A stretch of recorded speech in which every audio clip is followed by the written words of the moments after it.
Okay, hi students.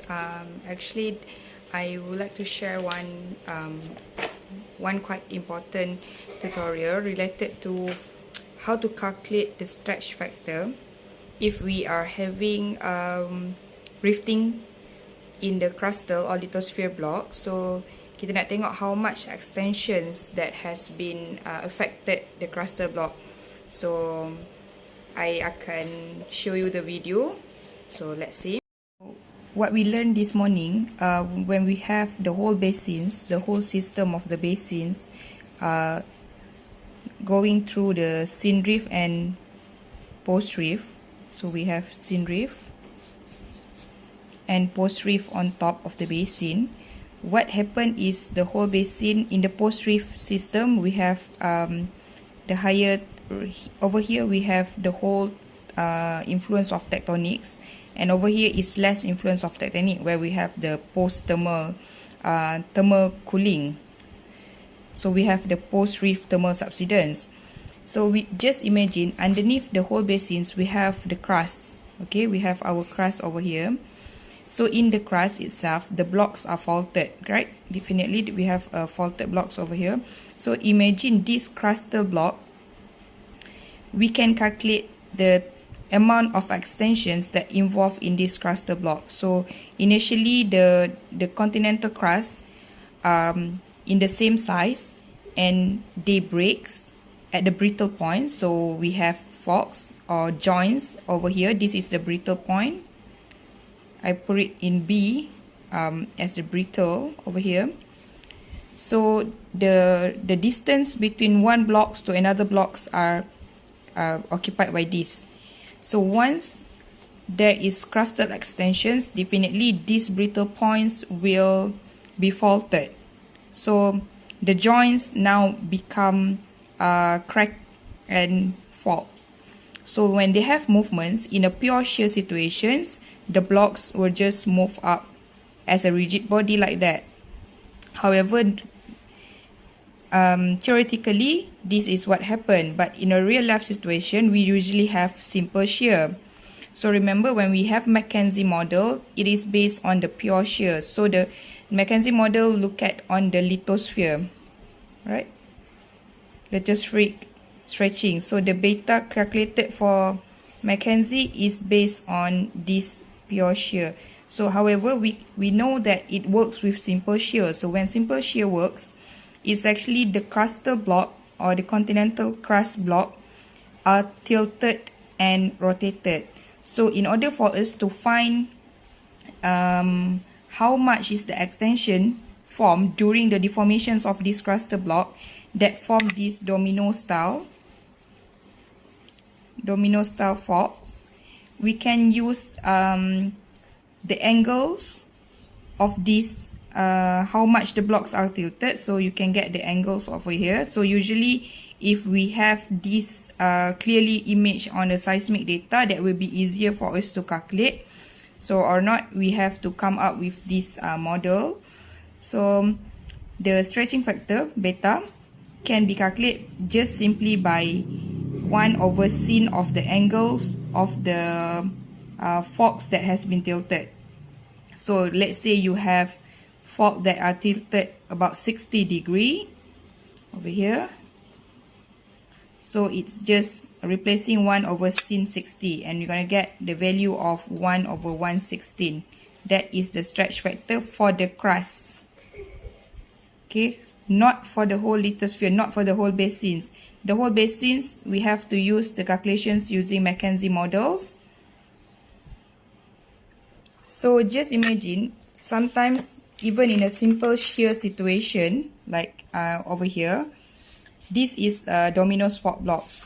In a simple shear situation, we sometimes have crust or continental crust that are listric faults, and they detach at some detachment layer. So in my hand drawing over here, we can see we have these faults. So here's the fault.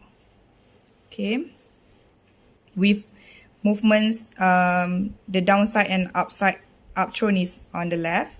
So we can see they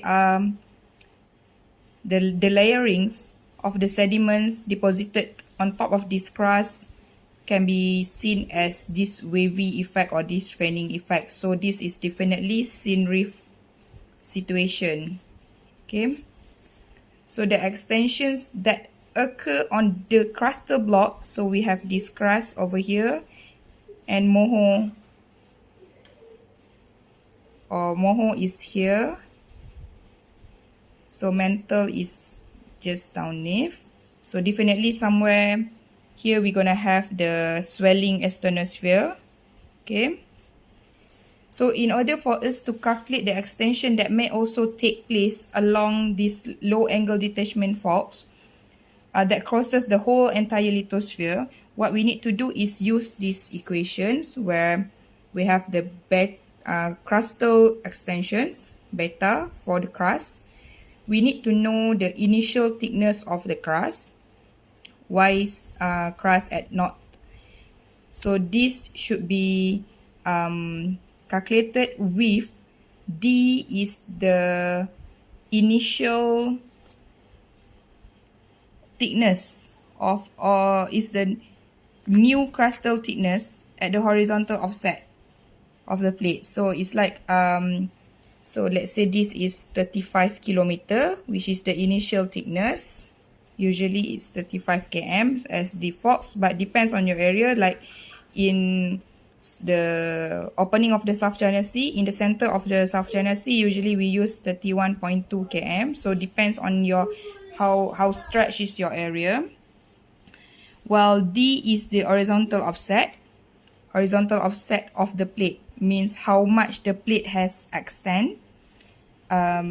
So let's say the tangent is the angles here is referring to the angles of the detachment faults. So this again, if your seismic lines are good enough or good reflectors, we can calculate the amount of the angles, we estimate the angles of these detachment faults. And this, remember, it depends on different blocks. So if the next blocks are tilted more, so the dip should be more. So dip of the detachment faults, yes.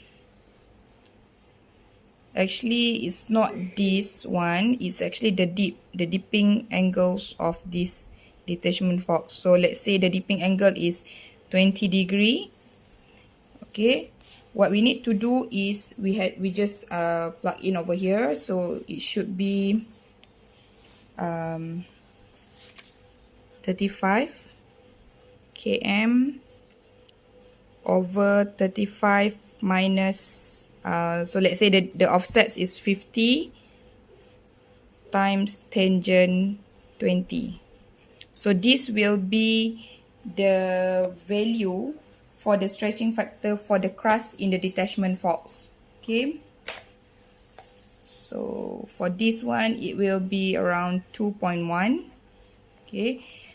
At the same time, after we able to calculate the stretch factor, the beta for the crust in the detachment fault zone, we can also calculate at the horizontal at what depth or at what offset in the horizontal domain the mantle material will be exhumed. So this is where the rifting took place. And finally, the whole the mantle, the asthenosphere,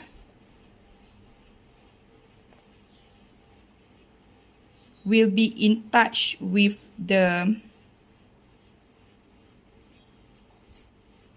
seafloor. So this is at what depth we want to know the materials will be exposed. The mantle material will be exposed.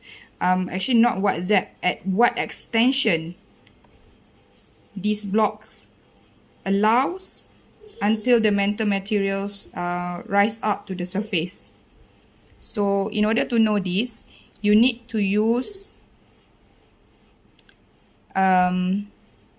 these equations, which is the crustal thickness, initial crustal thickness, divided by tangent of the dip for the for the detachment faults. Okay, so the dip just now, for the angle of the dip was 20 degrees. So the initial crustal thickness was 35 km. And it gives us the value of 96.2 km. At 96.2 km of extension in horizontal means either way, it's if divided to the left or to the right of the extensions, the total amount of the extensions horizontally is 96 km. That is the break up point where the asthenosphere will be meeting up with the seafloor. Okay, so again, if your crustal thickness is shallower or thinner, then the amount of distance required or vertical offsets required for the mantle to be rising up as a mantle plume is lesser. Apart from that, we can also calculate the isostatic subsidence. Okay, isostatic subsidence is we need to know at what how much is the subsidence occurring during the formations of these low angle detachment faults. So the calculations is rather easier comparing to calculating the subsidence, tectonic subsidence for the whole lithosphere. So this is for the crust only, where we need the initial crust. The isostatic subsidence will be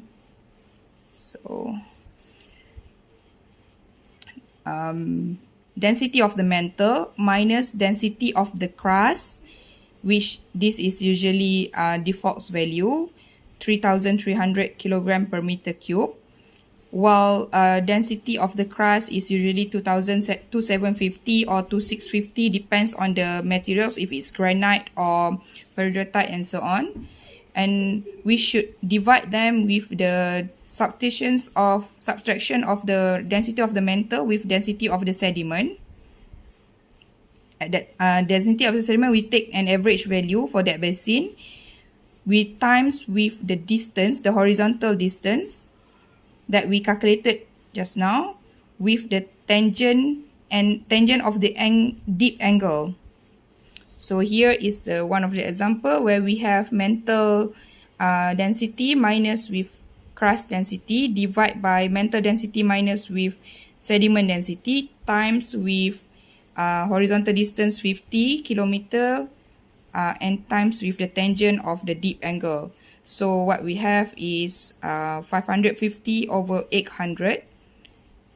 This is the density part, times with 50, times with 18.2 over here. So the amount of isostatic subsidence involvement in the formations of this detachment fault in the crust is 12 kilometer. So apart from calculating using Mackenzie model for the lithosphere, you have to remember this. Mackenzie is for lithosphere, while for the crust, we can use this simple beta calculations based on the angle of the faults, either tilted faults, okay, or a whole detachment faults, a listric faults. So you just need to, definitely even in the detachment faults, the dipping angle will be different. You can just contact me. So I hope this helps you to understand how to calculate the stretching factor if your study area underwent crustal extensions. So with that, thank you.